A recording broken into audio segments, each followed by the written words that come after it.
At the class reunion, my old desk mate suddenly walked up to me and said, "Do you still remember bullying me in middle school?" The chatter abruptly stopped, and everyone turned to look at me. Even the camera of a classmate who was a social media influencer with millions of followers was pointed at me. The whole world was waiting for me to defend myself. I smirked and pulled out a notebook that was at least 500 pages thick. "Tell me exactly when and where I bullied you. We can check the records." Who writes in a diary every day, right? Well, as it happens, I've had paranoid tendencies since I was 10, always feeling like someone out there wanted to harm me, so I started preparing in advance. In elementary school, I was falsely accused of stealing a hair clip. They accused me of being a thief with nothing but their words, and they made me prove my innocence. The small group, confident in their numbers, threw accusation after accusation until I was overwhelmed. I had no friends, no one to back me up, so I bit my lip and cried silently. In the end, nothing came of it. No one bothered me again, but no one restored my reputation either. That incident left a scar on my heart. From then on, I developed a paranoia, convinced that people were out to get me. So, at the age of 10, I started keeping a diary. No weather, no moods, just records of grievances and grudges. It was my way of ensuring that if I was ever wronged again, I could lay out a clear timeline and leave them speechless. Later on, when online exercises for training sharpness of mind became popular, I practiced those as well. One of the questions asked, if at a class reunion, someone suddenly asked if you remembered bullying them, how would you respond? At the time, I skipped that question. Why worry when I had my Grudge book? But that absurd hypothetical scenario from the mind-sharpening exercise had now become my reality. A middle school classmate I hadn't seen in 10 years suddenly suggested a reunion in the group chat. Because I'm a freelancer and don't have many friends around, I agreed without a second thought. But just as dinner started, a short-haired woman arrived fashionably late. She was incredibly thin, almost skeletal. Despite the makeup, there was still a sense of bleakness about her. Her smile, faint and fake, looked like a mask. There was something calculating and cold behind her gaze. I've studied a bit of face reading, so I decided to keep my distance from her. When she introduced herself, I realized she was Serena, my former desk mate. But we hadn't sat together for long. Seating was rearranged every month based on grades. Still, I hadn't sought out Serena. It was Serena who came to me. Among the reunion attendees was a classmate who was a massive influencer with millions of followers. From the moment she arrived, Alice had been live streaming everything. Alice loved to talk. She used to be the kind of person who could gossip about anything. She sat diagonally in front of me, and even as she ate, her mouth never stopped moving. Just then, Serena walked up to me, holding a glass of wine. She stepped right into Alice's live stream frame. Her demeanor was anything but friendly, with a barely detectable trace of sarcasm on her face, and her words dripped with venom. "Haley, do you remember bullying me in middle school?" Serena looked like the typical bullied heroine from a Korean drama. The ugly duckling turned swan, making a grand entrance. Now facing her former tormentor, savoring the look of shock on her enemy's face, while pretending to magnanimously forgive and forget. What a sensitive topic this was. As soon as Serena said it, the room fell silent. The previously noisy private room became pin-drop quiet. All the classmates in the room were looking at me, each with their own thoughts. Alice, holding her live stream camera, was broadcasting everything. She zoomed in on my face, giving the audience a clear close-up. In an instant, thousands of people flooded into the stream. They were all smirking, waiting for me to defend myself. Bullies deserve to die. You can tell just by looking at this woman's mean face. I grew up being bullied, so I know exactly how it feels to be isolated and powerless. Doesn't this feel like one of those mind-sharpening practice scenarios? No. Who would joke about something like this at a reunion? Victim blaming needs to stop. I think it would be hard for her to prove she's innocent if she didn't actually do anything wrong. Are you sympathizing with the bully? You're probably a bully too. For a brief moment, I did feel a bit confused, but it wasn't out of panic or guilt. I was just considering the possibility that Serena was making things up, so I asked, "Are you sure? You say I bullied you. When did this happen?" Serena sneered, glancing up at the ceiling, then dramatically sniffed as if holding back tears. "You locked me in the bathroom and poured water all over me. You also locked me in the office overnight. You broke all the pens in my pencil case, making it impossible for me to take exams. Never mind, there's no point in telling you all this. It's been so many years. I've let it go. Haley, I don't plan to hate you anymore. Let's drink this wine and make peace." She tilted her glass. I stared at the swirling red wine, deep in thought. If I clinked glasses with her now, wouldn't that be admitting I was guilty of bullying? I reached out with a single finger and pushed her wine glass aside. Then, I stood up and looked Serena directly in the eyes. I'm not the kind of person who tolerates false accusations. At first, I thought you were just making things up, but now I see you're serious. Serena, I have to admit, I can't compete with someone with your level of absurd talent. Serena had obviously come prepared. Her earlier behavior was all just part of a setup to put me in a difficult position. There was no way she genuinely wanted to make peace. Haley, it seems like the online saying is true, evil people never realize they're doing evil. How dare you act so righteous? For 10 years, I've had nightmares every night, haunted by your ugly face. Do you have any idea what kind of psychological trauma you've caused me? Her eyes turned red, and a single tear fell. Her fingers trembled, her body shook, and her facial muscles twitched. Anyone else would have felt a bit guilty seeing her like this, but not me. I stood tall, confidently meeting her gaze. Serena, I've never done anything wrong to you. If you want to practice your acting, don't use me as your stage. You're an adult now. You should know that spreading lies comes with consequences. You speak without evidence, but your tears fall like raindrops. If that's all it takes, the legal profession might as well merge with the mourning industry. Serena raised her voice, delivering a Korean drama-worthy performance. Don't threaten me. You used to threaten me, and now you're still trying to do the same. Do you think I'm still the same pushover as before? You know it's hard to provide proof for things like this, but the fact remains that you bullied me. Spit flew from Serena's mouth, landing all over my face. As I wiped it away, she suddenly stepped closer, lowering her voice. Haley, I'm giving you a way out. You should take it. Don't make this harder on yourself. Can you really explain all this? Why wouldn't I be able to? I pulled a 500-page thick diary out of my bag and slapped it in her face. If she was intent on embarrassing me, I had no problem making her social life crumble. Look closely. I've documented everything that's happened over the last 10 years. A bad memory is no match for a good notebook.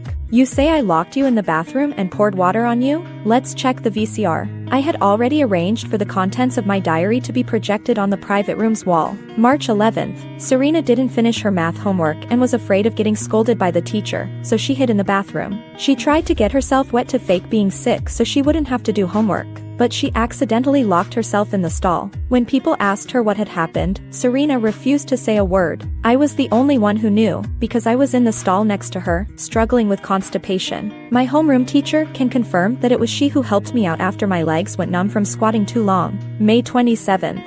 The night before the placement test, Serena tried to steal answers from the teacher's office. But the head of the year had been kicked out of his house by his wife that day, so he spent the entire night sleeping in the office. Serena couldn't sneak out in time, so she called me for help, asking me to distract the head of the year since I was the class representative. I still have the phone records saved on my computer's hard drive. I read aloud, sentence by sentence, with a clear timeline and solid evidence. Each word was like a public sentencing for Serena. Serena, in her desperation, interrupted me. Enough. You've kept a 10-year-old call log? You're too devious. That accusation of being devious sounded so weak in that moment. Even Serena herself seemed at a loss, clenching her teeth and unsure of how to end this. Meanwhile, the live stream chat was buzzing. My God, who keeps a diary like this? And even organizes everything into a chronological timeline? I wasn't this thorough with my history notes. This woman basically wrote herself a personal exoneration journal. I thought this was going to be a dark revenge drama, but it turned into a big question mark.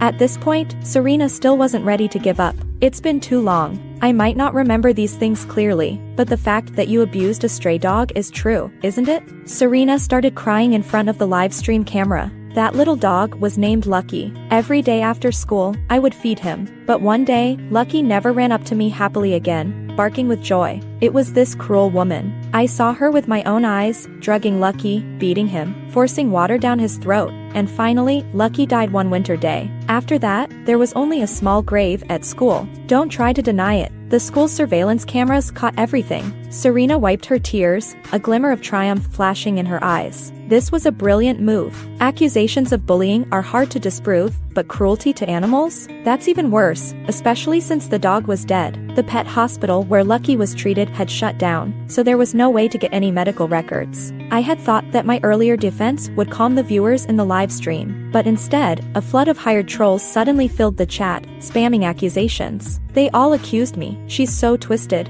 Who would keep a grudge diary like that? She must be a psycho killer. And she abused a dog too. What did the dog ever do wrong? Short-haired girl, stay strong. This twisted manipulator must have deep, dark secrets. I could accept being called dark. After all, it's true that keeping a grudge diary is not something normal people do. But calling me a psycho? First of all, the dog abuse accusation doesn't hold up. Serena seemed to have let out a quiet sigh of relief, thinking she could continue as planned. But I pulled out another trump card. No witnesses? Who said I didn't have physical evidence? I've always known that words could be flawed, and sometimes they're not persuasive enough. I have over 1,000 gigabytes of video. Lucky was an ungrateful dog. Every time I tried to give him medicine, he was aggressive. I practically had to wrestle him just to take him to the vet. In the end, I had no choice but to sedate him. I skillfully connected my phone and clicked the screen sharing option. The restaurant's Wi-Fi was fast, and soon a video from 10 years ago appeared on the screen. In the video, I looked into the camera and said, "It's 6 p.m. on the 20th,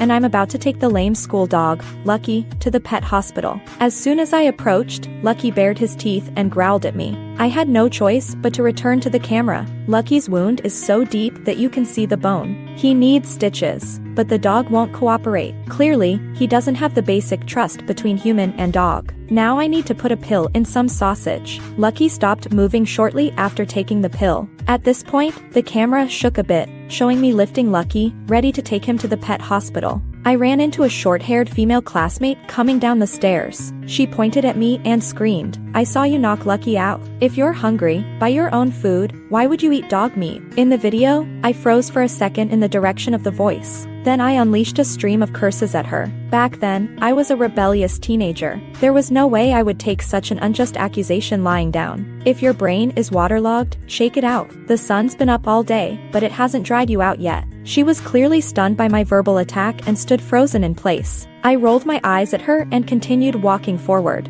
As I reached the school gate, I explained to the camera that lunatic just now is Serena, my desk mate. She's always crying and whining, constantly saying people are bullying her. She doesn't even study seriously, just sits there with red eyes and a runny nose, pretending to be a fragile little flower. I have a feeling that one day, this girl will try to frame me, accusing me of abusing a dog. When that happens, I'll just release the evidence. And just as I predicted, 10 years later, Serena actually accused me of abusing a dog. When those words appeared in the video, the entire room was stunned. At this point, Alice gasped, covering her mouth in disbelief, and screamed, "There are 50,000 people in the live stream." Another classmate excitedly jumped out of their seat. "We're trending. Front page headlines. It's blowing up." This sudden fame came out of nowhere. Many classmates immediately transformed into frontline war correspondents, starting their own live broadcasts. The entire private room was filled with shouts of "Family, give us a free heart," and the like. The people in the live stream were playing along with the memes. I thought she was crazy, but it turns out she predicted this. China has its own Mayan prophecy. Wait, doesn't this short-haired girl look familiar? I think she was on a mediation TV show once. But this question quickly drowned in a sea of memes. Serena stood frozen, her eyes darting around wildly, as if her brain was overheating. If she had left right then, it would have been embarrassing, but at least she could still leave with some dignity. But Serena had an extremely stubborn personality. She couldn't tolerate any loss. During our 2 months as desk mates, even though I tried to keep my distance, she always found a way to make people break down. At one point, I genuinely believed she would wear me down completely. Ever since she walked into the reunion, I still couldn't tell if Serena was trying to ride the wave of popularity or if she just had issues. After all, she was an extremely hypersensitive person. When she acted up, the whole world had to make way for her. Your video must have been edited. If you can prove it's unedited, I'll admit that I wronged you. Of course, Serena would never learn the art of cutting her losses in time. I hadn't panicked before, and now I was even more composed. Serena, you've been asking me for evidence, and I've given it to you. But you, on the other hand, are making baseless claims. I think you need to understand one thing. Whoever makes the accusation must provide the proof. Didn't you learn that in essay writing class? You say I'm deceiving the audience, but you need to first prove that the video has been edited. You claim I abused a dog and that the school's surveillance cameras caught it, but you haven't provided that footage. Everyone knows that after 10 years, the surveillance tapes have long been erased, so there's no way to recover them. I didn't even need to play along with you this far. People like you, even the police wouldn't bother with you. Serena was cornered by my words. She trembled violently, whether out of fear or anger. Serena kept hunching her shoulders, sobbing uncontrollably. Are you satisfied seeing me like this? Haley, you're just as overbearing as you were back then. You always push people until they have nowhere left to retreat. Will you only be satisfied if I die? Will my death be the only proof that I was telling the truth? What's wrong with this world? Finally, a classmate couldn't bear it any longer. We've been watching for so long, but you still haven't shown any real evidence. First you accuse Haley of abusing a dog, then of bullying you. Didn't you even prepare a draft before lying? Haley might be a bit withdrawn, but there's nothing wrong with her character.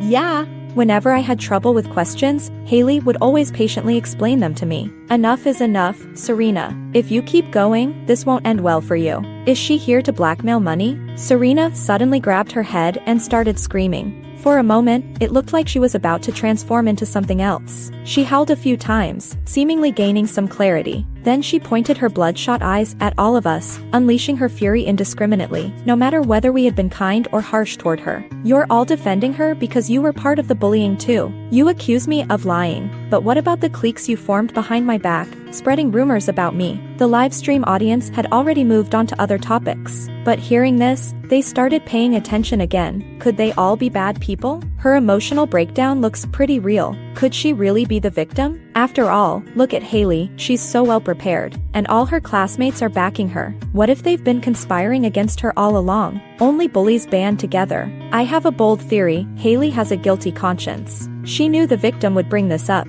so she prepared fake evidence in advance, just to ensure Serena would never recover. Poor, short-haired Serena. She finally mustered up the courage to fight back, only to be one-upped by this manipulative schemer. I still believe no one would make a joke out of their own life, revealing their scars in front of thousands of people. And besides, she cried. Here we go again. Whether I was the accused or the one with evidence, I'd still be blamed. When I fell into the trap of trying to defend myself, I got criticized. And when I had the evidence to escape that trap, I still got criticized, this time, for being too prepared. And so the hashtag poor Serena started trending too. Serena's indiscriminate attacks sparked public outrage. One by one, my classmates frowned, disapprovingly looking at Serena. Jack, who had done well for himself and now owned a small business, had his reputation tarnished, which directly hurt his company's performance. How could he tolerate that? Serena, think carefully, who wronged you? Others chimed in as well. Is this really just a classmate disagreement, or are you escalating it into bullying? But Serena pointed at the girl who spoke and roared. It was you, Mary. You spread rumors that my mother worked the streets, causing her to lose her job. My mother was such a gentle person, and she couldn't handle the blow, so she never recovered. And Jack, you're also to blame. You added fuel to the fire and spread the rumors to the neighboring class. Do you know how much pain I went through during that time? Everyone was pointing fingers at me behind my back. Mary, Jack, Kylie, admit it. Did you do it or not? Do you dare to swear on it? Online public opinion started to shift. Some people sympathized with Serena's experience, bringing up the damaging effects of rumors. Others pointed out how verbal rumors are hard to prove, especially in the past, without digital traces like we have now. That struck a chord with me. Serena's moves were brilliantly calculated, first dog abuse, now rumors. These are issues where it's nearly impossible to provide concrete evidence. Yet they're sensitive topics in today's society. Even without solid proof, just emotions alone could stir up a storm online. Because this is a restless era, where people are under pressure from all sides. Often, a topic gains traction when people find an emotional outlet in it, like Serena. Only a few care about the truth. But did she really think that I wouldn't be able to defend myself against verbal rumors? All the classmates Serena had pointed out were drenched in sweat. Their faces showed anxiousness, trying to prove their innocence but feeling powerless. It was time for me to step in. Serena, no matter what you're trying to do, you should know that just as I was able to dismantle your scheme before, I can still do it now. I, Haley, am determined to build a flawless life. Jack, could you please turn my notebook to page 123? The moment Jack heard there was a turning point, he clumsily rushed over. Soon, the content of page 123 was displayed for everyone to see. I read aloud, September 1st. I wanted to study, but Serena was making a fuss. She and a girl from the neighboring class were gossiping, claiming that Mary often visited Mr. Zhao's house. Imagining a whole inappropriate scenario between the student and teacher. Spreading filthy rumors is the most shameful thing. Mary was the top student in math class, and Serena was simply jealous that she could attend tutoring sessions with Mr. Zhao. Sure enough, it didn't take long for the rumors about Mary and Mr. Zhao to spread like wildfire. Mary didn't come to school for several days, and Mr. Zhao was also investigated. Serena interrupted me. Haley, how do you know so much about other people's business? She fixed her gaze on my notebook, her eyes fierce, as if ready to pounce and tear it apart. At that moment, a few classmates stepped forward, standing between us, forming a protective barrier around me and the evidence. Serena, drenched in sweat, looked at the people in front of her, still trying to stand her ground. You're all slandering me. One of the classmates in the middle sneered. Are you talking about yourself? Serena couldn't see where I was reading from, so she tiptoed and craned her neck, but no one let her look. Jack had already flipped the page, so I continued reading. Mr. Zhao resumed teaching, and Mary returned to school. But Serena's mother was still unsatisfied with the outcome. She stormed into the school, claiming that Serena's poor grades were due to the teacher's unfair treatment. She said she would take the case to the central government, accusing the local education committee of covering up for the teacher. But Mr. Zhao's tutoring was free of charge. He didn't accept any payment, and Mary wasn't the only student going for extra lessons. On the 7th, Serena insulted Kylie's grandmother, calling her a witch for her burn scars. Kylie got angry and said Serena's mother worked as a hostess. By the evening of the 8th, Serena was making a scene, demanding to drop out, but no one paid attention. Jack was discussing a game with someone, laughing loudly, and accidentally glanced at Serena. My impression of Jack was that he had a sleazy side, always liking scantily clad characters in games. Maybe that's why Serena thought Jack and the other boys were mocking her. She went back to her seat and cried, clutching her head. Serena asked me if I believed the rumors about her. I didn't even know what rumors were going around about Serena. I only knew that Serena had started the rumors about Mr. Zhao and Mary. After I told her the truth, Serena started cursing at me. I figured this crazy girl would definitely try to hurt me in the future, so I had to document the whole rumor ordeal. My move shocked the entire internet, one blow after another. She predicted it again. If you ask why she remembers other people's business, it's because she was afraid of getting dragged into it. I believe this is real. Every word is so objective and without bias. After all, she publicly laid out the faults of every person involved. Jack, Kylie, and Mary said, "You didn't spare us either." But that was still better than being accused of bullying. Serena seized the moment. I didn't lie, did I? You did spread rumors about me. Her words united the three of them. Mary, and what about the rumors you spread about me? Kylie, apologize to my grandmother, and I'll apologize to your mother. Jack, that look I gave you was out of fear, not interest in you. You're like a plague that no one wants to touch. People's capacity for absorbing information is limited, and they don't care much about boring truths. That's why it's said that a rumor spreads faster than the truth can catch up. And my strategy was to simplify the complex truth, make the dull process sound outrageous, so they feel like they're enjoying gossip, not using their brains to think. If they still don't get it, it's okay. There are plenty of online commentators to sum it up for them. In summary, short-haired Serena escalated classmate conflicts into bullying. Short-haired Serena first spread rumors about her classmates and teacher. Her mother wasn't innocent either, blaming the teacher and the education board for her daughter's poor grades. It's terrifying. After 10 years, she's coming back to settle old scores, just in time for her classmates' live stream. If it were anyone else, even 1,000 words couldn't clear their name. Serena's eyes started darting around again. I knew she was about to make another move. I was genuinely curious, why was Serena so determined to drag me down? She's been pushed to this point, surely, it's time to show her trump card. As I expected, Serena's expression turned serious and calm. Cornered, she refused to give up and made one last desperate gamble. Haley, your fans probably don't realize that your gentle, healing persona is just an act. In reality, the real you is dark and terrifying. I'm not wrong, am I, Golden Armor Writer? With just a pen, you've turned victims into villains, causing a weak, helpless girl to be attacked and harassed online. You claim your characters aren't based on real people, so why does the female villain in your book resemble my neighbor's sister? I saw my classmates all doing the same thing, pulling out their phones to start searching for my pen name and works. It suffocated me. This was the scene I dreaded most. The intense ringing in my ears made me dizzy, and Serena's accusations grew clearer in my head. My neighbor's sister was disfigured by her abusive husband, and in your book, the female villain is also disfigured. She's an orphan, just like the villain in your story. In reality, my neighbor's sister was a victim of domestic violence. But in your book, she's portrayed as a morally corrupt person who gets what she deserves. You're a writer who distorts the truth, pandering to men and hating women. It was bad enough that she exposed my pen name. Worse still, she seemed to know exactly that the thing authors fear most is being misunderstood.